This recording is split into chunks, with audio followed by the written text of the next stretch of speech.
Here in Wyoming, the current home of Dispatches HQ, there are billboards declaring that Wyoming's wild horses are in danger. And then my wife said, you should do your next episode on wild horses. So I started researching, and what I found out was that surprisingly, wild horses and their management, much like coyotes and wolves, is a pretty controversial issue. So that's what we're going to be talking about on this episode, wild horses. I'm your host, Tim the Nature Nerd O'Hara, and this is the Dispatches from the Forest podcast.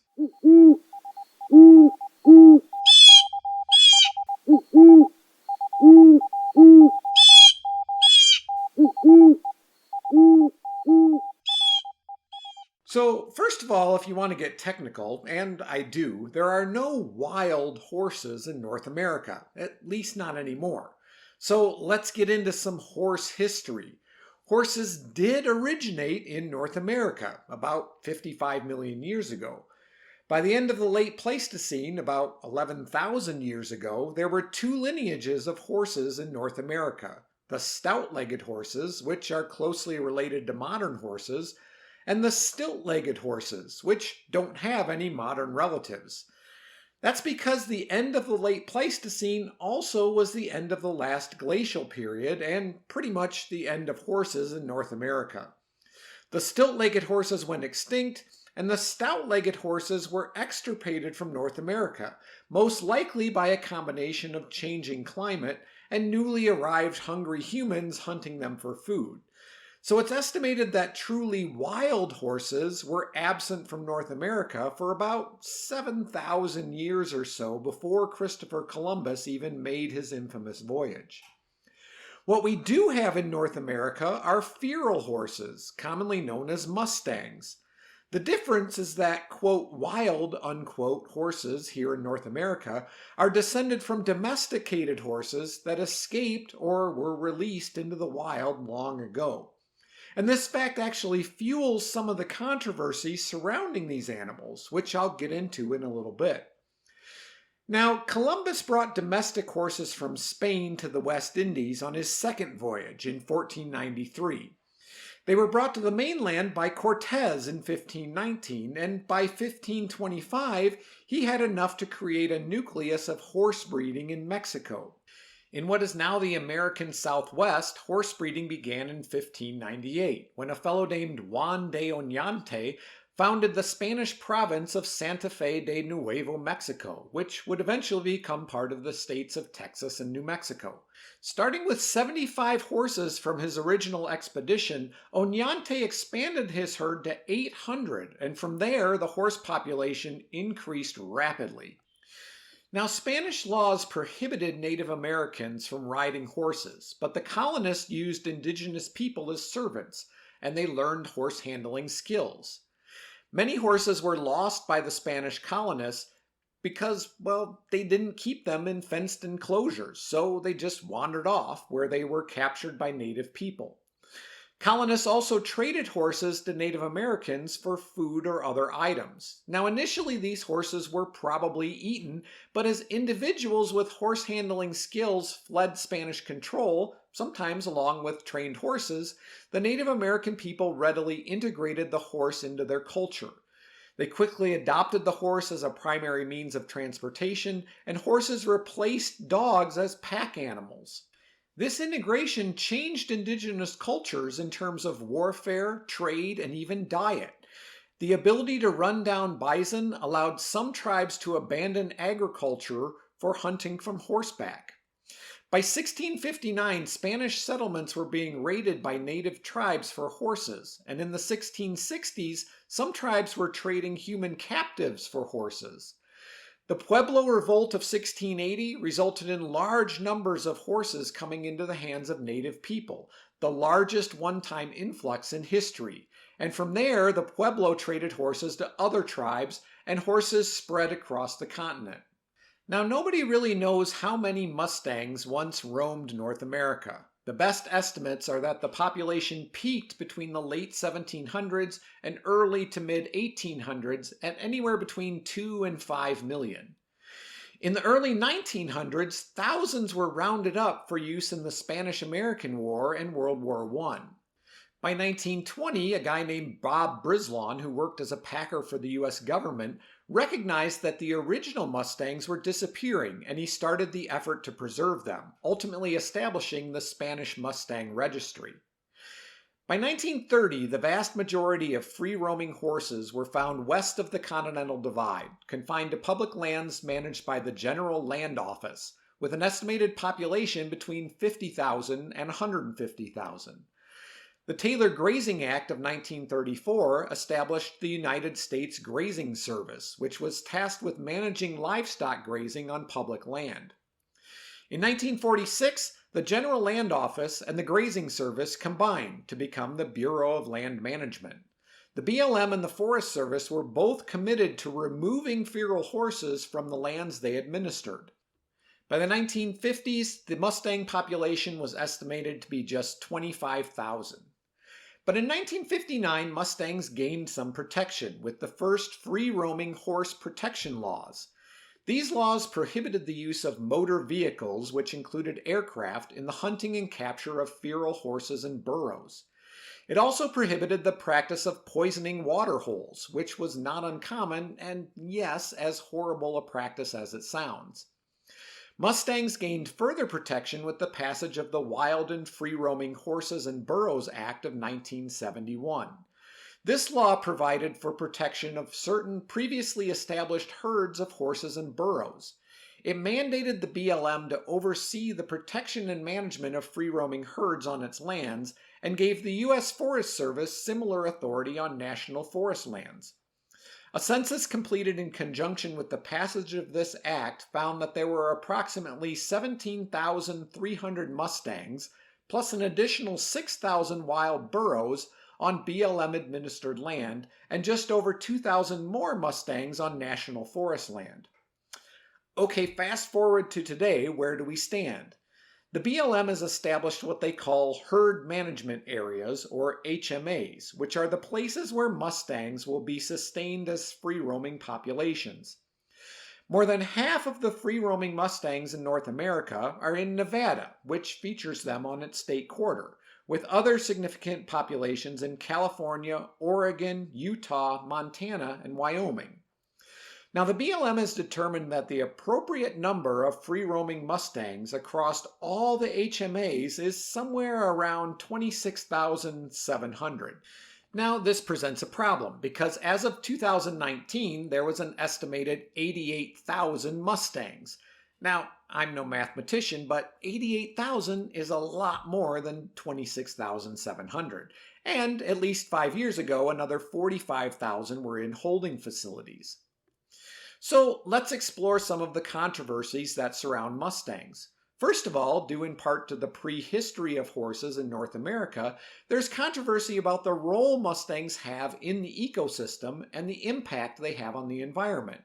Some potential impacts of free-roaming Mustangs that have been identified include soil erosion and destruction of native plants as a result of grazing and trampling, fouling of water holes, the spread of weeds and disease, competition with native species for food and shelter, and the collapse of burrows of smaller animals.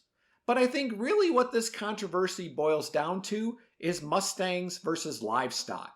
Livestock have the same potential environmental impacts, but Mustangs compete with livestock for pasture, especially during droughts.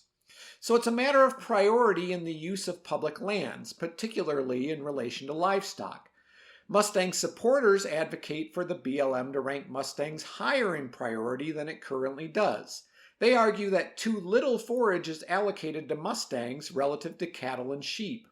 On the other side of the debate, ranchers and others affiliated with the livestock industry favor a lower priority, arguing that their livelihoods and rural economies are threatened because they depend on public lands for foraging their livestock. But even the debate as to how much Mustangs and cattle compete for forage is multifaceted. The ecological niche that horses evolved to inhabit is characterized by poor quality vegetation. Mustang advocates assert that most current Mustang herds live in arid areas which cattle can't fully utilize because of a lack of water sources. Mustangs can cover vast distances to find food and water, ranging 5 to 10 times farther than cattle to find forage, and therefore finding it in more inaccessible areas. In addition, horses are what's called a hindgut fermenter, which ultimately means that they extract less energy from a given amount of forage, but they digest faster and make up the difference in efficiency by increasing their consumption rate. So by eating in greater quantities, horses obtain adequate nutrition from poorer forage than ruminants like cattle can, meaning they can survive in areas where cattle would starve. But while the BLM assumes that Mustangs eat about the same amount of forage as a cow and calf pair, studies of horse grazing patterns show that they consume closer to 1.5 times as much. In addition, the best modern rangeland management practices recommend removing all livestock during the growing season to maximize regrowth of the forage. Year-round grazing by any non-native ungulate will degrade it, particularly horses, whose incisors allow them to graze plants very close to the ground, inhibiting recovery. It's a lot easier to remove cattle during the growing season than it is with free-roaming Mustangs. Yet another viewpoint is that Mustangs re-inhabited an ecological niche that was vacated when the original horses went extinct in North America. So some people assert that horses are a reintroduced native species that should be legally classified as wild rather than feral and managed as wildlife. This native species argument centers on the premise that the horses extirpated in the Americas 10,000 years ago are closely related to the modern horses which were reintroduced. So the debate centers in part on the question of whether these modern horses evolved to be adapted to the ecosystem they left behind as it changed without them in the intervening 10,000 years. And some supporters of Mustangs on public lands assert that even though they're not a native species, Mustangs are a culturally significant part of the historical American West, and they acknowledge that some form of population control is probably needed. So going back to that current population of 88,000, and assuming that a population of 26 to 27,000 strikes a good balance between protection of both horses, environment, and grazing interests, there's the question of how to manage the Mustang populations in the first place. Management is a huge challenge because herd sizes can grow by 20% or more every year. There are few predators in the modern era capable of preying on healthy adult Mustangs, and for the most part, predators that are capable of limiting the growth of feral Mustang herds aren't found in the same areas as the modern feral herds. Although wolves and mountain lions are both known to prey on horses and in theory could control population growth, in practice, relying on predation just doesn't work. Even historically, wolves were rare in the Great Basin where the vast majority of Mustangs currently roam, and they're not there at all today. Mountain lions have been known to prey on Mustangs, but only in small numbers, in limited areas, and primarily on foals. So we're back to the question of what to do. The BLM captures Mustangs regularly, but again, the methods used are often controversial. The BLM allows the use of trucks, ATVs, helicopters, and firearms to chase the horses into holding pens. Now this can result in exhaustion, serious injuries, or even deaths to the horses. Bait traps are another common way Mustangs are corralled, usually with hay or water being left in a camouflaged pen with a trigger system to close the gates behind the horses. Another less destructive method uses a tame horse, often called a Judas horse, which has been trained to lead Mustangs into a pen or corral. Once the Mustangs are herded into an area near the holding pen, the Judas horse is released. Its job is then to move to the head of the herd and lead them into the confined area. Captured horses are freeze branded on the left side of the neck by the BLM with a system of symbols that can't be altered. These brands include the year of the horse's birth and an identification number. Now, since 1978, captured horses have been offered for adoption to individuals or groups willing and able to provide humane long-term care. For decades, there was an adoption fee of $125, but in March 2019, Faced with severe overpopulation, the BLM began to pay people $1,000 to adopt a Mustang. Adopted horses are still protected under the Act for 1 year after adoption, at which point the adopter can obtain title to the horse. Horses that weren't adopted were supposed to be humanely euthanized, but instead of euthanizing excess horses, the BLM began to keep them in long-term holding. Remember those 45,000 extra horses? But this is an expensive alternative which costs taxpayers up to $50,000 per horse over its lifetime. In December of 2004, Montana Senator Conrad Burns attached a rider amending the Wild and Free-Roaming Horse and Burro Act to an appropriation bill in the Senate. This modified the adoption program to allow unlimited sale of captured horses that were more than 10 years old or that were offered unsuccessfully for adoption at least 3 times. Now, since 1978, there had been specific language in the Act forbidding the BLM from selling the horses to anyone that would take them to slaughter, but the Burns Amendment removed that language. In order to prevent horses being sold to slaughter, the BLM implemented policies limiting sales and requiring buyers to certify they will not take the horses to slaughter. Now, slaughtering horses for food in the United States is illegal, but in other countries, including Japan, Russia, China, and Argentina, eating horse meat is not that uncommon. According to the BLM, it's illegal for Mustangs to be sold for slaughter, but according to animal rights groups, it's still happening. Many horses, both feral and domestic, are sold to buyers in Canada and Mexico and end up on the meat market in other countries. In 2018, it's estimated that over 81,500 horses, some of them Mustangs, met this fate. So, unsurprisingly, this practice is controversial.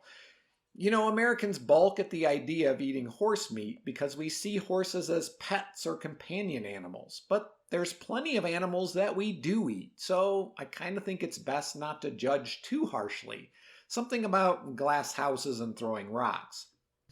Now, there have been many efforts to try and increase the number of horses adopted, like Extreme Mustang Makeover, a promotional competition that gives trainers 100 days to train 100 Mustangs so they can be adopted through auctions. But still, adoptions don't come close to finding homes for all the excess Mustangs. In 2017, it was expected that 10,000 wild Mustang foals would be born, but only 2,500 horses were expected to be adopted. Alternatives to roundups for population control, including birth control by PZP injection, culling, and natural regulation, which is just code for dying of natural causes. But it also means choosing to let Mustangs enter into the boom and bust cycle that many other animals face. Thriving when resources are good, starving to death when they're scarce. There's no easy solutions to controlling the exponential growth of Mustang populations. Any solution is probably going to be met with resistance from somebody. But to quote the article Mustangs in Crisis from westernhorseman.com, until this trend is reversed, 2 of the greatest treasures of the American West, wild horses and the public lands they roam, face an appalling future. And that's where we'll end today's episode. Thank you for listening. Don't forget to like and subscribe or leave a comment. Other ways to support the podcast: tell a friend to listen, and then check out our Patreon page and become a patron. Subscriptions start at just $5 a month. You can find all the information on the various subscription levels at patreon.com/dispatches from the forest. If you'd rather make a one-time donation, you can do it through PayPal. dispatchesfromtheforest@gmail.com is my PayPal address, and how to contact me if you have questions, comments, or suggestions for future episodes. Check out our merch store at cafepress.com/dispatches from the forest and get some Dispatches from the Forest merchandise.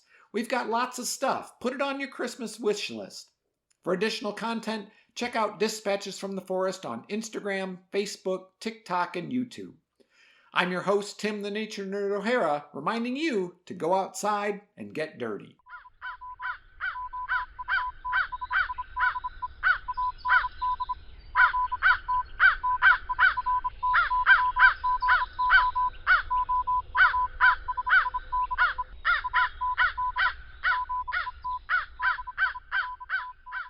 The Dispatches from the Forest podcast is a production of Dispatches from the Forest and may not be used or rebroadcast, whole or in part, without express written permission.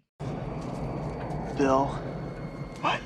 Strange things are afoot at the Circle K.